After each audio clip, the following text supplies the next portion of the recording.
Hey everyone! Welcome to another episode of Transformation Time. Every Thursday, I host an episode of either Transformation Time or Behind the Scenes. I am your host, Diana Lizarazo, and today's guest speaker is Janci Templeman. And before we get started, I have some exciting news for you. If you want to get to know who is Janci, you want to go into ReFam, Real Estate Investor Fam. Why is that? Because you're able to go and check out her profile, check out her real estate strategies, check out what she's looking for, get to know who she is. And there's so much more. It's a social networking platform for real estate investors, mentors, and professionals. So get onto ReFam, be a part of the community, check out what's going on, and just join and have fun. Now back to the show. On Transformation Time, our guest speakers are real estate investors, and they're here to help you by sharing their personal development journeys and the mindset shifts they've gone through. And we'll also get to talk about their future. What are those big goals? And what they're changing right now to get to those big goals. So if you guys are ready, let's give Janci a thumbs up, hearts, some fire, and let's get her on the stage.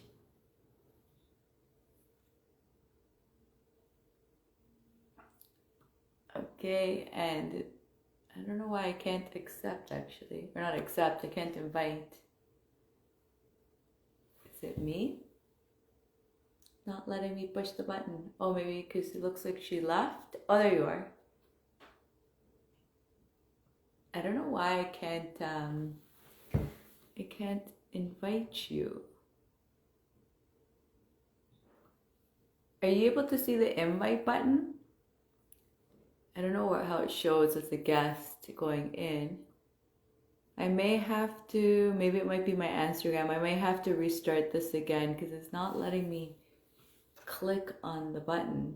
But since we're having to restart, do you want to just make sure that your Instagram is up to date, and then just restart your app, and then we'll start again, and I'll do the same because for some reason it's not letting me invite you. Let's see if it comes up. I can on my phone actually. Oh, there we go. Hey, Janci, can you hear me? I can. Yeah, I'm just gonna have to do it off of my phone, I guess. Oh, Can you hear me? is that what it was? Yes, it Yeah. can only be on the phone. Sorry, I should have told you that. Okay. Can you hear me okay if it's sitting like that? Yeah, I can hear you perfectly fine. Also, make Perfect. sure I can't see you though right now, so just make sure you have it, Oh, your phone right side up. If you put it sideways, don't put it sideways because then we're gonna look weird. okay. Um, but let's get started. Thanks for coming on, and let's give the viewers a little bit about yourself. What type of real estate strategy are you in? How long have you been in real estate? Anything you'd like to share with the community? Well, my name is Janci Templeman. Can you see me yet? I can't. I don't know why this has been happening to me It lately. says So we're share gonna have to. video, and then it No, I think it's on my side. It's not. I for some reason sometimes it just doesn't show me, so I have to pretend like I can see you. okay, so Yeah, everybody but should I'm be pretty sure everyone else can see you.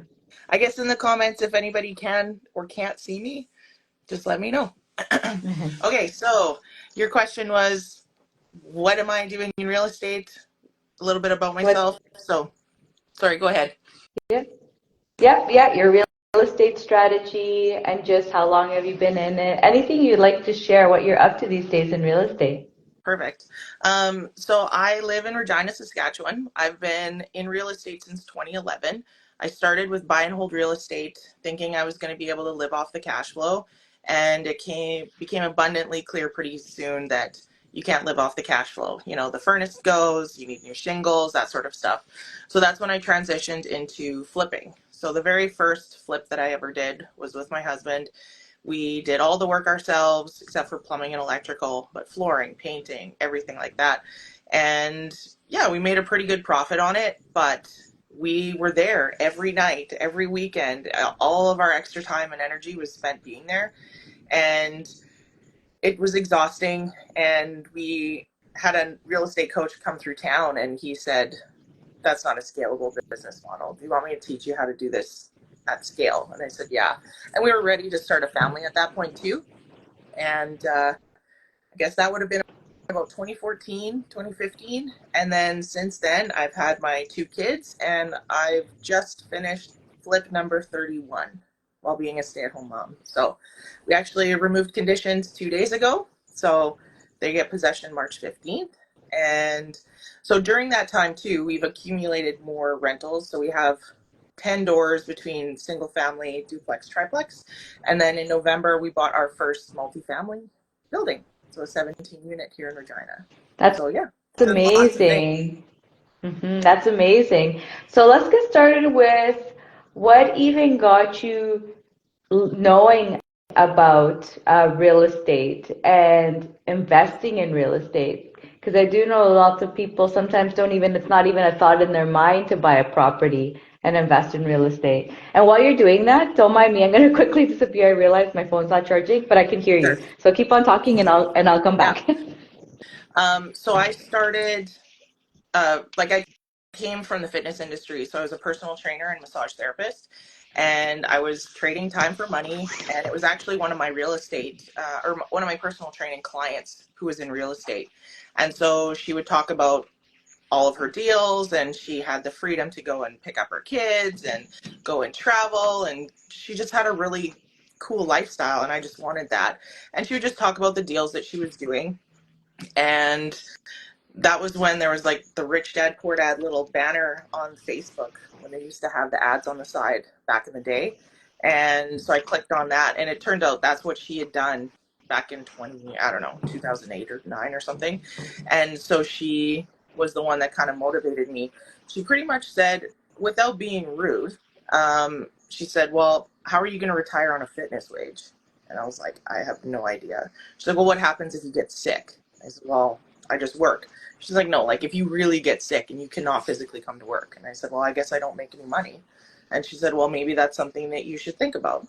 And that hit me like a Mhm. ton of bricks. I went home and I was like, yeah, this is a great job. I have the freedom to do what I want. I was working out and like teaching classes. And I'm like, there's no retirement plan here. If I don't work, I don't make money.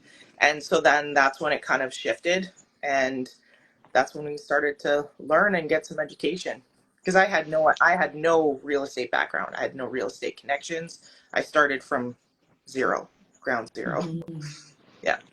And I love that you were able to, and you like that you adapted so quickly and went into it. And like you were saying before, also realizing that living off your cash flow, especially at the very beginning, is very unrealistic because you have to buy so many properties to get to a certain point, especially if you have mortgages on it, or else you're waiting that 20-year period until you've paid it off, which is not a business model. Yeah.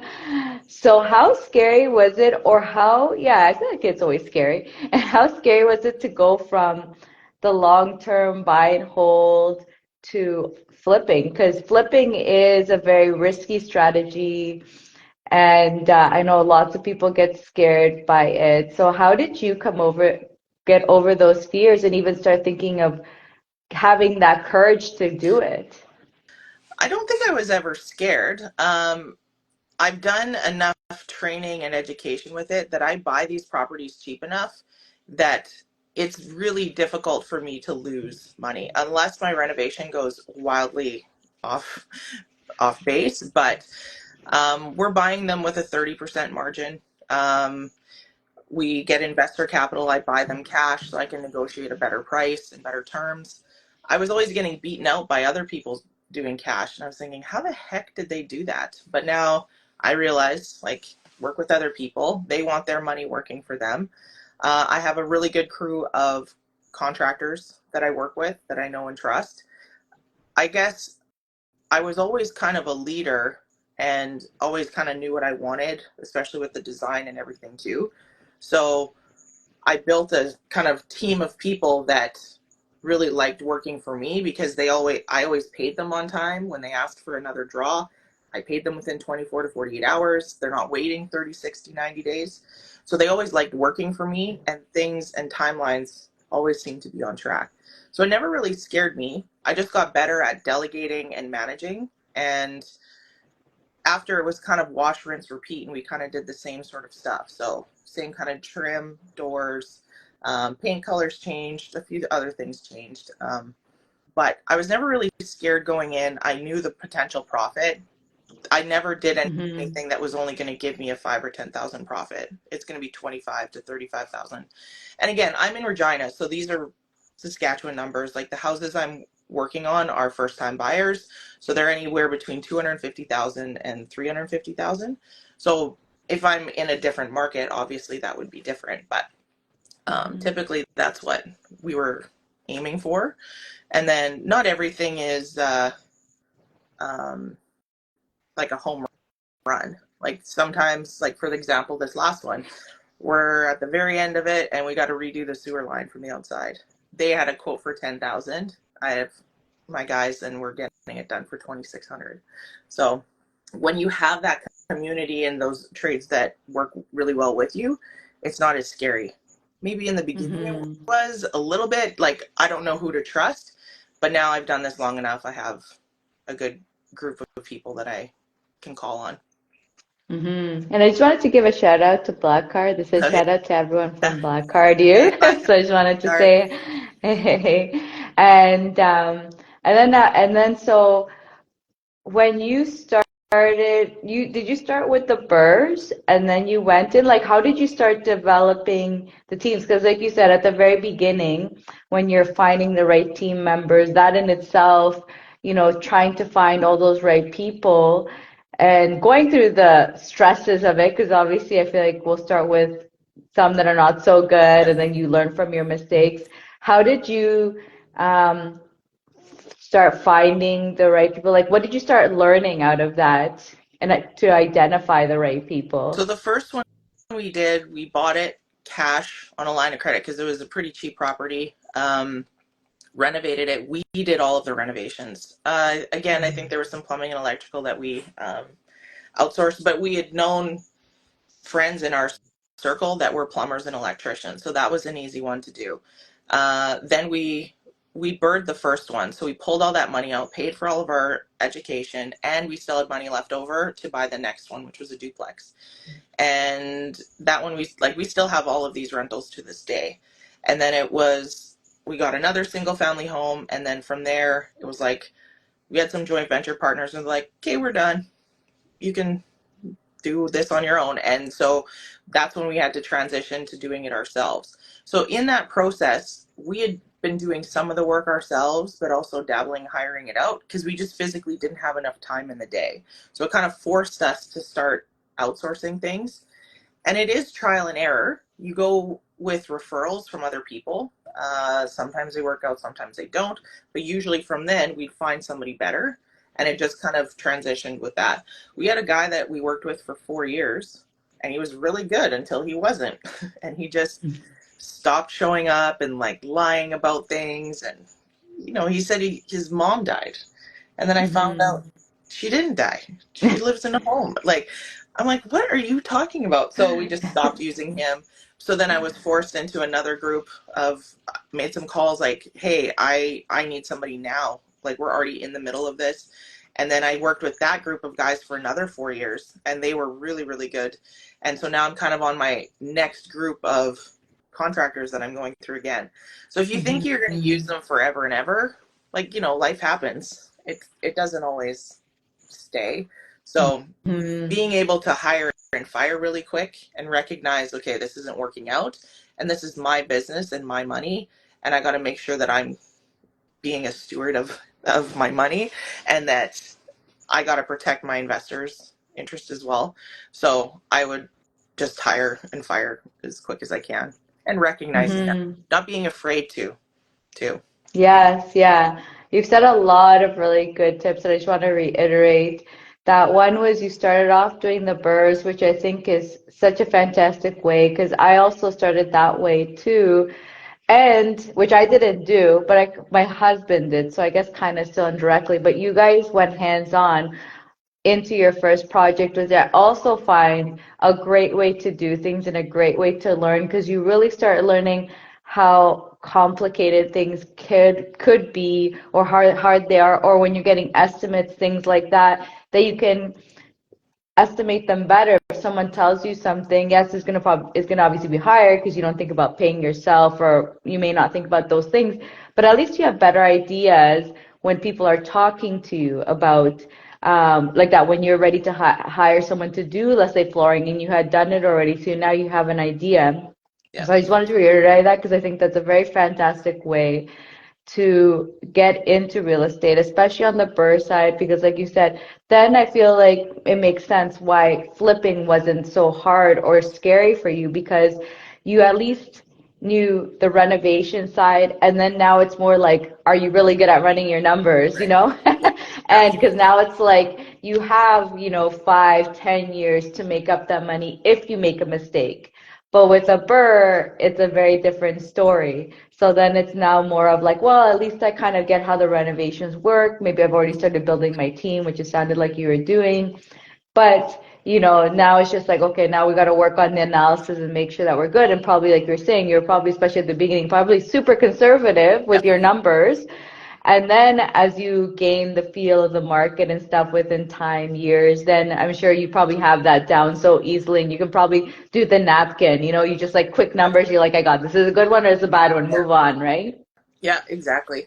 And that's Mm-hmm. something that I teach my students too. So since starting in 2014 with Stefan Arnio, he ran Blackcard, and so now, since he's passed, I'm actually one of the coaches now. And so we just did it like 2 nights ago, talking about napkin numbers and being able to analyze deals, and now being on the other side of it, going through it all again. Like, it was just standard. This is how I buy a property. This is how I raise capital.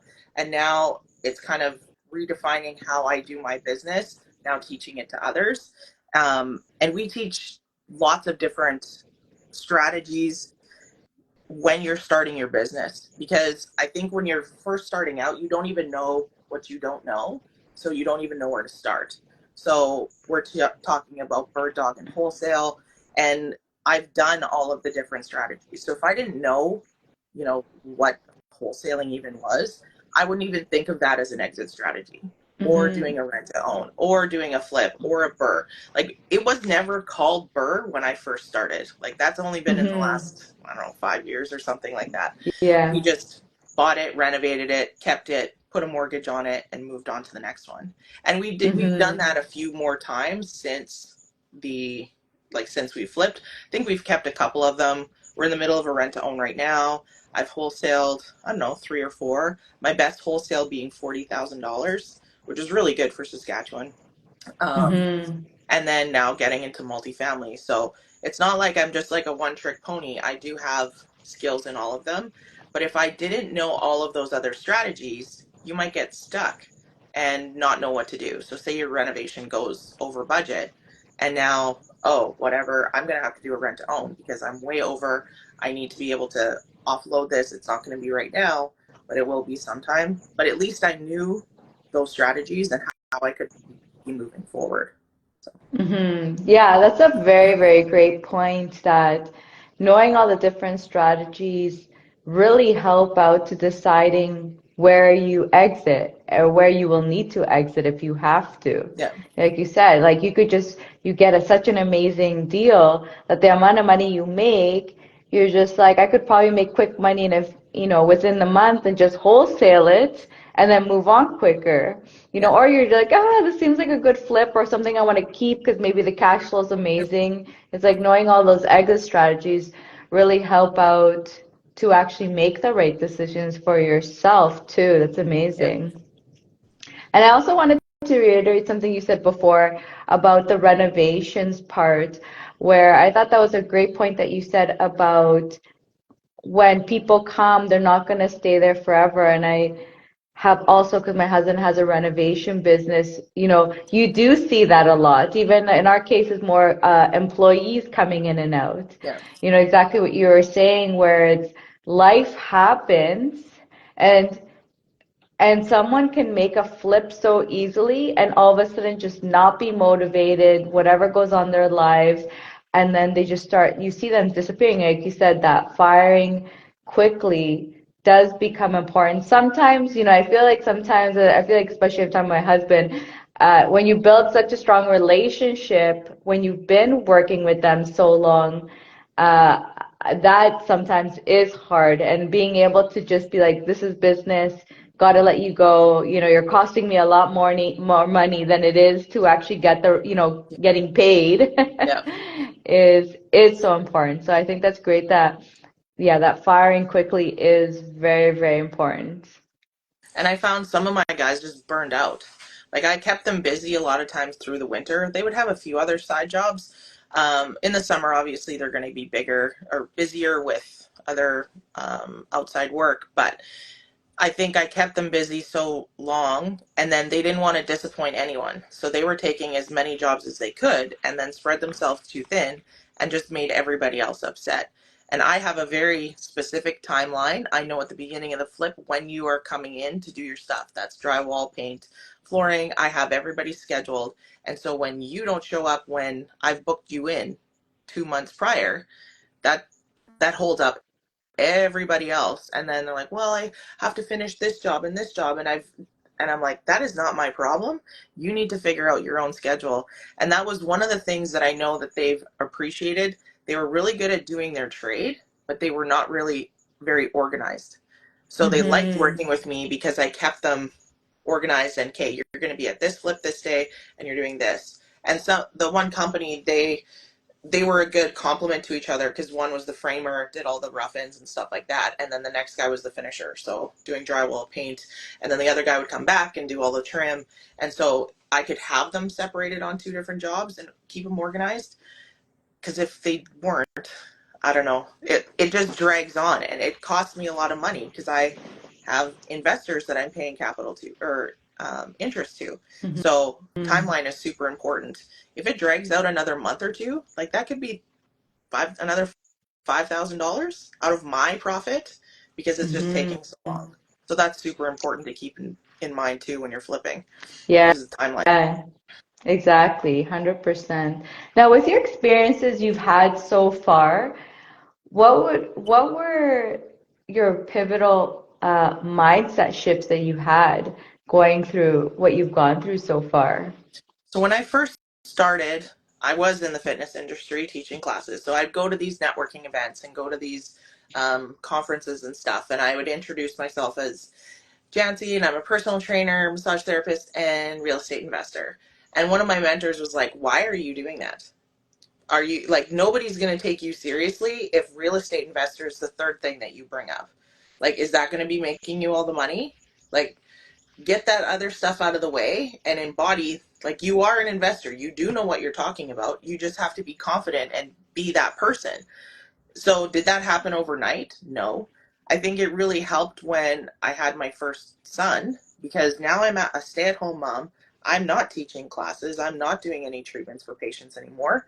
And I'm just flipping houses. So that's when I turned full-time real estate investor, and it pretty much forced me. And it's tough, like when you're a stay-at-home mom for the first time and you're learning how to be a new person. You're now a mom, you're taking care of somebody else, and now you're trying to make money and have this other business that you're trying to do. It was, I wouldn't say it was a depression, but it was like a loss of the person that I used to be, and now I have to be someone else. And it was like shedding those layers and then eventually getting to be that person. And I think it all happened when I had my son, probably over the Mm-hmm. course of a few months. But then once that happened, yeah, I'm doing real estate. This is who I am now. I think at that point, during that time, we had done 2 flips during that pregnancy. And I had a general contractor on the one. And then from then on, I saw what he did do right and did do wrong. And I'm like, I can do that. So then from there on, I was generally everything. So I was doing everything from my phone, between nap times and feedings and diaper changes. But I was able to I was able to do it. You just kind of have to compress time, and I have 20 minutes to do this. And then once I was doing that consistently, yeah, I am a full-time investor. I'm confident in what I'm doing. I do know what I'm doing. I haven't lost anybody's money. I haven't lost money for myself. And seeing a lot of people around me not doing very well or doing some bad deals, and now they're off they're not doing it anymore, that just made me feel better about what I was doing. So that was Mm-hmm. kind of the shift. Yeah. And I think that's a really great point that you said that you becoming a mom helped you one define yourself that you only have really the time to flip and because you have now a family that you have to take care of. But as you were saying, I think in anything that we go through, you went through a huge change because it was like now you're, like you said, you're becoming a mom, but also now you're being forced to define what it is that you do because you don't have the time to do everything else. Yeah. And so it is, you know, like going through a big change like that, it is depressing, not because of, let's say, oh, I'm having a kid or I'm having to define things, but it's just the change. It's like your body is like physically like going into chaos of like, or at least until you define who that is, because I'm sure it was more of the chaos, right? You're just like, oh my God, like how is it to be a mom? Now I have to learn how to be a mom. Now I have to actually pick something to do. So it's just like I think this is always very normal, and any kind of change that you go through is that you're forced to make decisions. I feel like once you make those decisions, it's great because I feel like you bring more clarity in yourself, right? And you're more focused. But as that transition is happening, you do go into those depressions or emotional states because you're so confused and you're redefining who is the new you and trying to pick out what is the good and the bad that you're like the good that you're going to keep and the bad that you're like, okay, time to go, or just the things that don't make sense in your Yeah. life. And being overtired. Like I was used to, my 8 hours a night, and now you're up every 3 hours doing feedings. And it was Yeah. just trying to like get through the day. But I knew I had to bring some sort of income. So again, it's not like I'm getting paid every 2 weeks. Okay, in 4 months we're gonna get a big chunk of money, and I just had to live off of that. So it was a lot of this. But Hmm. I still much would have rather done that than have to be at home, do this business, or just not do it at all, send my kids to daycare, and then have someone else raise my kids. That was the big driver for me. I saw a lot of my friends. I had kids later than a lot of my friend group, and they were miserable going back to work and having to send their kids away. And they're like, I wish I could just be at home with them. And that was kind of like, okay, I want my kids at home with me. And I was lucky enough to have the first 8 years at home with both of them. They're 2 years apart. So once the older one was 8 and the younger one's 6, now he's full-time grade 1. So this was the year that I'm kind of like, well, now what am I going to do? I've been blessed to be able to not miss any, first steps or first words. I was there for all of it. Do we get on each other's nerves a little bit? Sometimes mom needs her time and kids need to be with other kids too. But it was time that I know is so precious that I will never get back. And real estate was the thing that gave me that opportunity.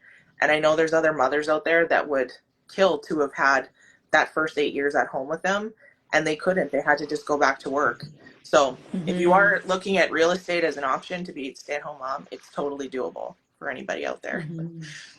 Yeah, I love it. And also, I think it's also, to be honest, the drive, right? You had the drive where it was very important to you to be able to be at home with your kids.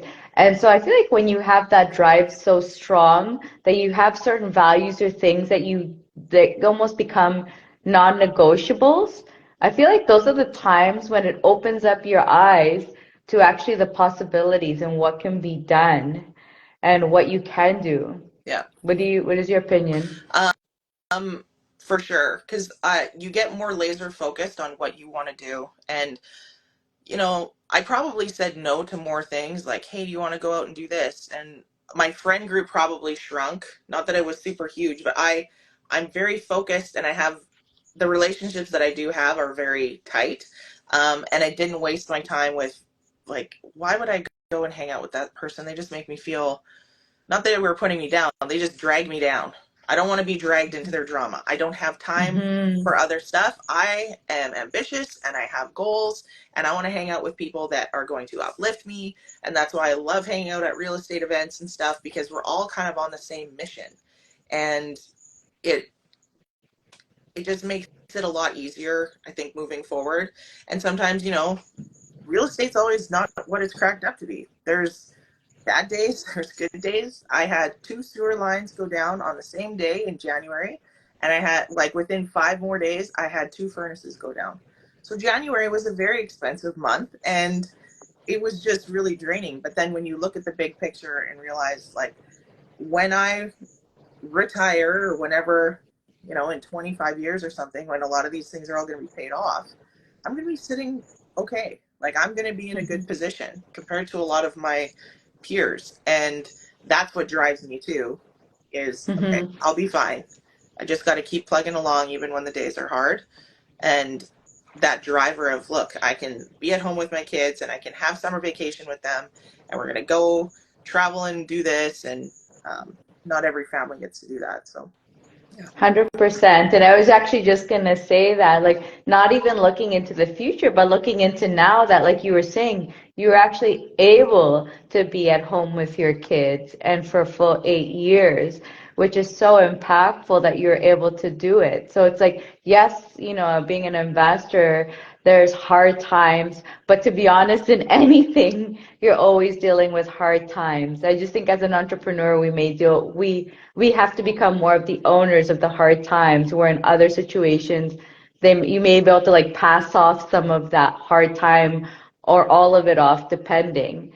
But but the benefits of the now, like you said, right? Like being able to be home with your kids, probably way outweighs all these little Yeah. problems that you do have in real And estate.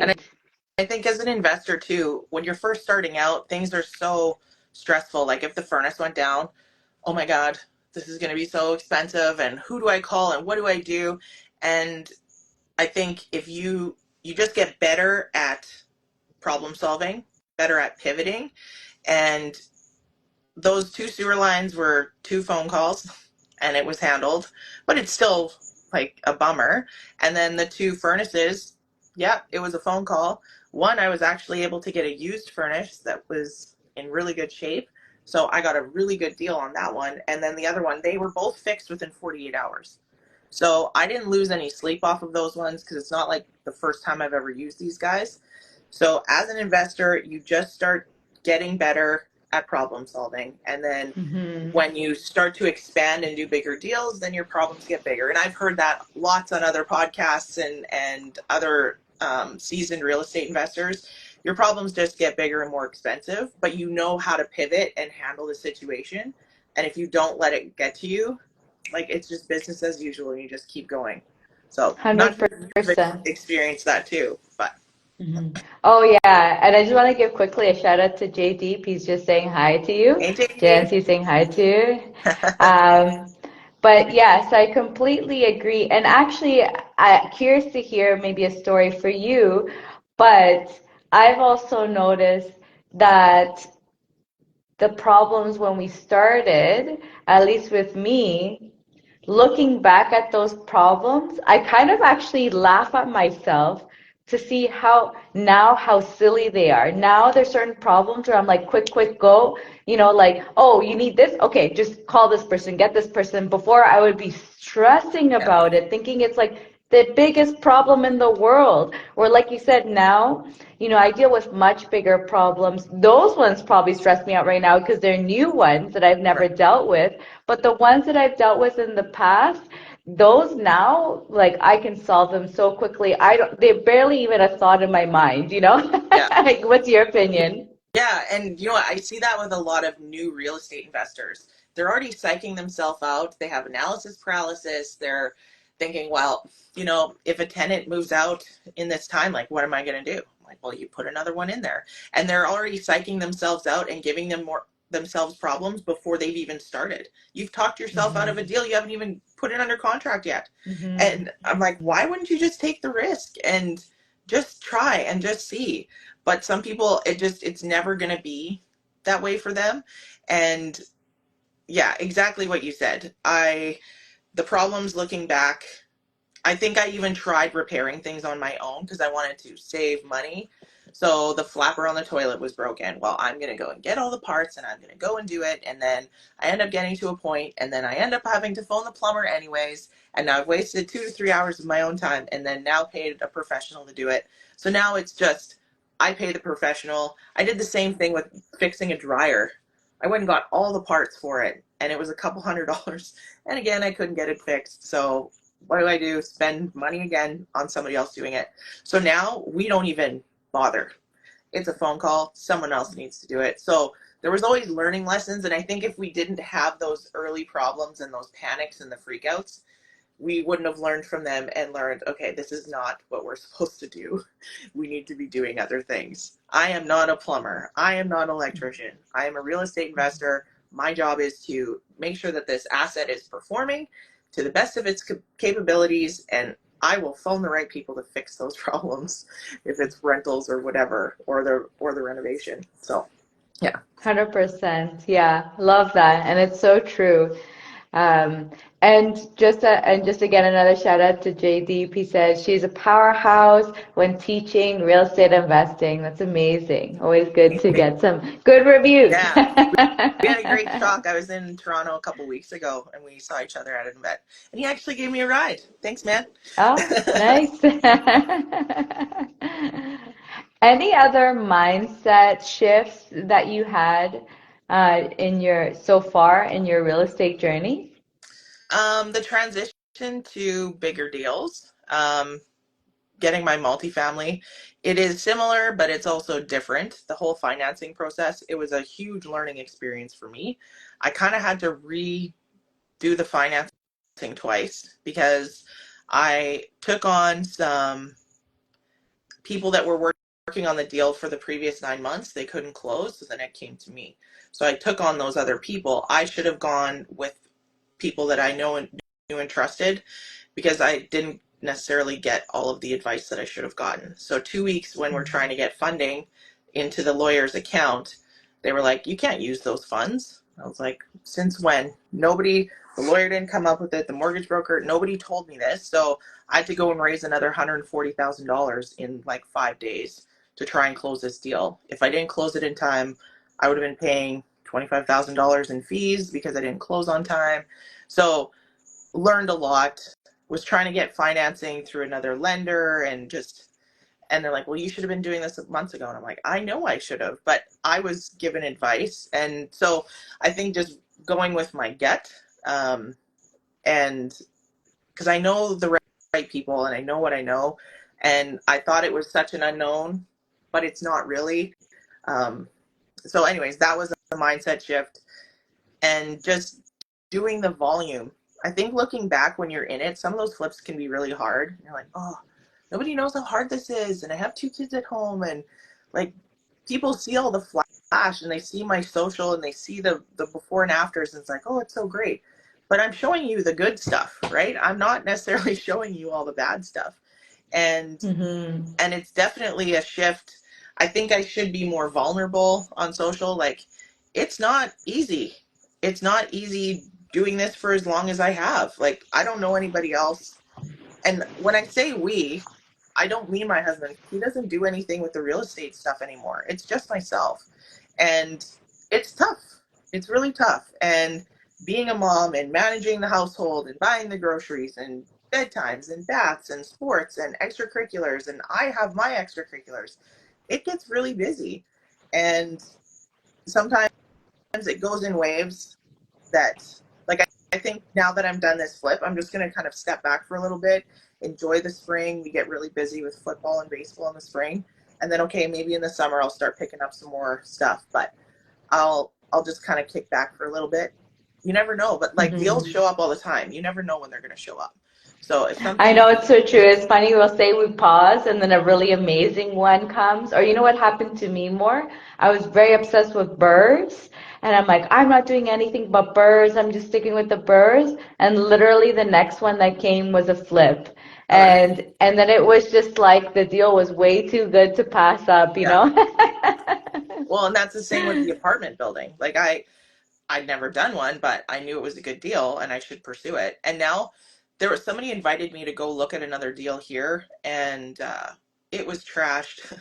And they were actually going to be paying more per door than I did, and they still had to put $20,000 in per unit to renovate it, and it was 100% vacant building. And they're Oh like, so wow. what do you think about this? And I'm like, to be honest, you need it under contract for way less. I said mine was 100% full. Everybody was paying rent. I have no renovations, and you guys are paying 5,000 more per door just for the purchase price with 100% vacancy, and you still have to put 20,000 into each unit.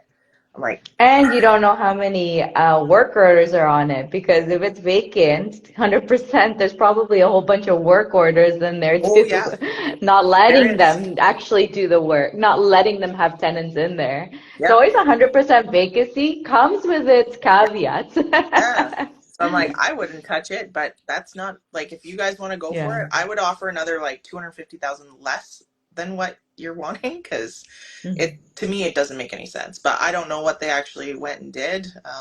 We'll see. I Mhm. think they have lots of time to figure it out, and they can go back and get a price reduction, but Mhm. that's not my kind of Mhm. deal. Yeah, 100%. Completely agree. Now looking into the future and that 5, 10 year goal, the big goals that you have for yourself, feel free also to share it. But what kind of changes are you making in yourself right now to prepare yourself to be achieving those big goals that you have in the future?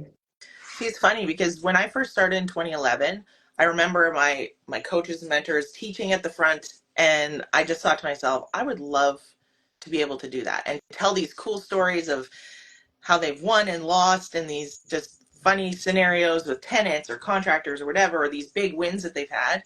And I always thought I wanted to do that. And then last year I was given the opportunity to do that. And so I'm kind of, it's not my full-time thing by all means, but I want to pay it forward. I want to share the knowledge and expertise that I've made over the last 10 years. So I'm learning that whole side of it. um, Doing some more self-development stuff, learning more sales, learning more marketing. Am I the best at it? No, absolutely not. But I just also look back, so that's one part of it. But now looking back, okay, so the last 10 years, well, I guess it'd be 13 years now, I've done a lot of deals. Like, not just the flips that I've done, but all the other stuff that I've done. Like, that's not including the wholesales and the rent to owns and the FERS and all of that other stuff. And Mm-hmm. that's a lot of transactions. So and that was in my early days. So what can I do in these next 10 years? Like, how much volume? I don't know if I necessarily want volume. I might want bigger deals that just make me better returns. Um, I'm looking to find, my people. That's why I gravitated to you. You're building a community. I want to build like a community around myself. Like, Saskatchewan's pretty small. We're pretty isolated. We have definitely deals, and there's lots of good guys to partner up with here in the province, but we're limited on inventory. We just don't have a lot of real estate here. So I would love to be able to invest somewhere else. I know a lot of people are jumping to the States right now. um, I'm not sure if I want the States. I do have a lot of connections in Mexico. I did a bunch of research a couple years ago. Some friends of mine were wanting me to help out with doing some development in Cabo. So I ended up learning a ton. They had really good connections down there, architects, lawyers, that sort of stuff. Learning how to set up my corporations, how to bring Canadian funds down, that sort of stuff. So I would love to be able to buy some stuff down there. And I'm starting to learn Spanish. It's been about 2 years now. And I know eventually we will get down there, so that the money that we make will be able to just pay for my family to go down every year. And then there's companies that will just do your Airbnbs for you, and you'll still be cash flowing huge down there. The friends that I had in Mm-hmm. Cabo, they had bought something in 2012, pre-construction. It was in a complex, but it was a standalone house within the complex. I think they paid 200,000 for it at the time. Now that thing is worth over $1 million, and they didn't do Oh anything, wow. and they're not even renting it. And to me, like, there was stuff that I was looking at, 115,000 US, 3 bed, two Mm-hmm. bath with a standalone pool in a gated community, and you could be bringing in $5,000 to $6,000 a month rent. Well, that thing, Mm-hmm. you can never get returns like that in Canada, ever, ever. Yeah. So um, 100%. that just appeals to me as to doing like other big stuff somewhere else, kind of piggybacking so that I can do vacations and stuff with my family. Yeah, so that those are bigger goals. Maybe a couple more multifamilies. Farmland is interesting to me. I know a lot of people out east don't really know much about it, but there's land out Mm-hmm. here, there's opportunity out here. So I'll still probably be investing in Saskatchewan for sure, but also looking Mm-hmm. at, But you want to expand out more to other areas. yeah, for sure. Yeah, which I feel like is natural in the being an entrepreneur, being a real estate investor.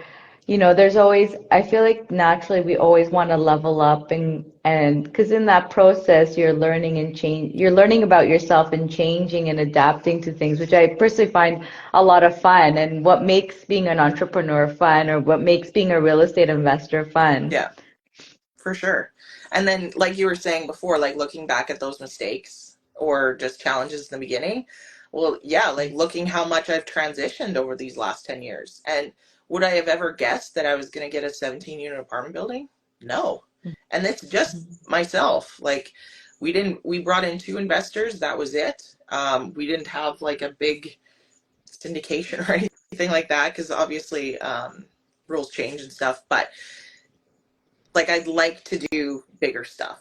And how to Mm-hmm. structure. I want to level up. I want to find other investors that are doing bigger stuff than me, but they can see value in the knowledge and the expertise that I have, and let's partner together and do other cool stuff. So that's why I'm expanding to the rest of Canada, and some I've been around for a bit, but also I've been a mom, so nobody really knows who I am.